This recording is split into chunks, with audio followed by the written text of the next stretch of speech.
This is John Paul Wright. I'm coming to you from Tokyo, Japan, covering Depp vs. Heard, pop culture, celebrity news, stuff like that. And as you guys probably know, the Johnny Depp vs. Amber Heard trial is in progress, and the testimony and the live coverage of each segment is pretty long. I've seen clips up to like 8 hours each, so I'm just doing my best to get to what I want to talk about and actually get through each one of them from beginning to end. So here I want to talk about a point that Dr. Kipper makes, and also a point that Amber's lawyer, I think his name's Mr. Rottenberg or something like that, tries to make. Now, I've got to throw this out there, and this is a public channel, and obviously I want whoever wants to see it to see it. Having said that, there are some conversations about drugs. Also, if I get into what I did too much, well, that's not the best thing that I want everybody in my real life to see. But if I don't get into that, then my opinion doesn't mean as much because I really believe that if you've done these drugs that Johnny's done, you know that they do not make you violent. Therefore, your opinion is better. So, Amber's got a team of lawyers there, and so does Johnny. And they're talking about drug use and how it affects people. Now, you can call witnesses, you can call experts, you can call anybody in the world you want. But if you don't know that experience firsthand, you can't judge as clearly as somebody who does. So, when I do have the firsthand experience, I'm going to have to say it. I mean, that's just the point we're at. This is a serious thing. It's a court case. I don't care who judges me. That's the deal.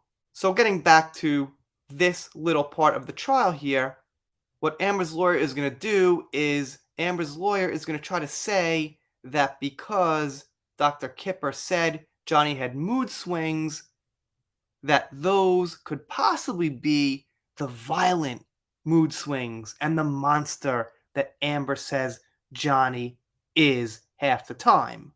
But that kind of backfires because Dr. Kipper says it wasn't anger, it was sadness and depression. And doing some of the drugs that Johnny has done can cause, I would say, kind of temporary, not serious sadness and depression, but maybe, ups and downs of sadness and depression. And the reason is, when you do certain drugs, the world is different. It's colorful, it's exciting, it's lively, it's like you're a kid again. So when you're not on those drugs, it's just the world. It's just the mundane, black and white, you know, time's passing, whatever. So I'm not even sure sadness and depression are the right ways to describe it, but I would say they're not completely off base. So what I think happened was Johnny took these drugs, and then when he wasn't on the drugs, he was like, well, I'm just kind of plain old, not feeling so great, kind of down kind of thing. But nowhere near violent or aggressive or anything that will make him want to abuse someone. So, like I said, if you know the feeling of taking the drugs he's taken and going up on them and coming down on them, sure, they could put you in different moods, but not violent moods. And I guess if you've never experienced these drugs, it's just speculation. You just have to kind of think about what people are saying to you. All right, let's hear this. You see where it says in the middle, patient spoke about his difficult childhood and current mood swings. Yes. What did Mr. Depp tell you about his mood swings? That he had evanescent changes in his mood from good to bad. And did he give any more information about what a bad mood would be? No, it was implied that would be depression, sadness. About anger? That was not. I don't remember him saying that. This note also said that he'd been depressed for the past 3 days. right above where we just looked? Yes. Then at one point, Amber's lawyer says, well, Johnny and Amber wanted to have therapy about their relationship.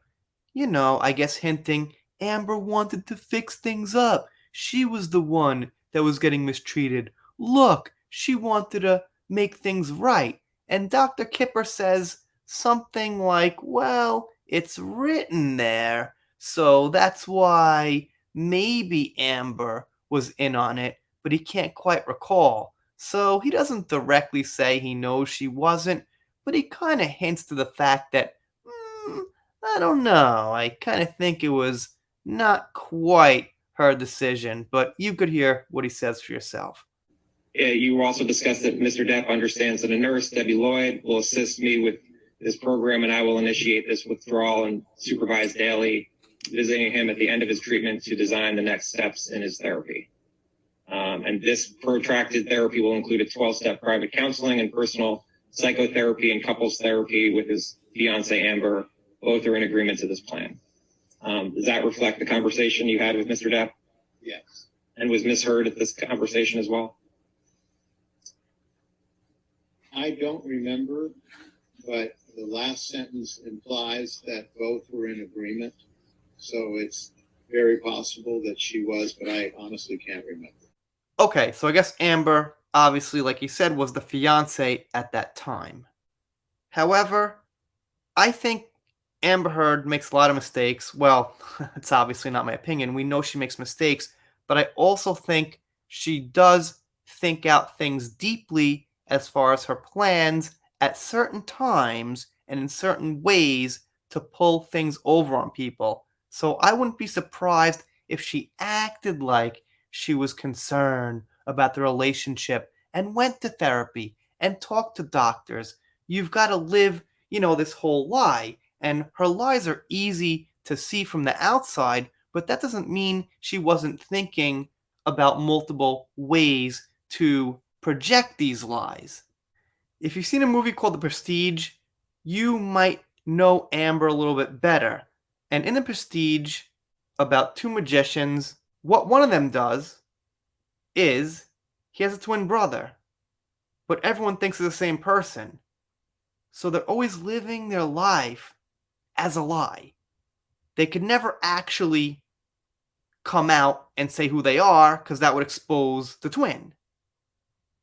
And in a way, Amber tried to do this. She tried to live this life where she could never actually come out as her true intentional self. The difference is, in the movie, they were very successful at it for a very long time. But Amber wasn't.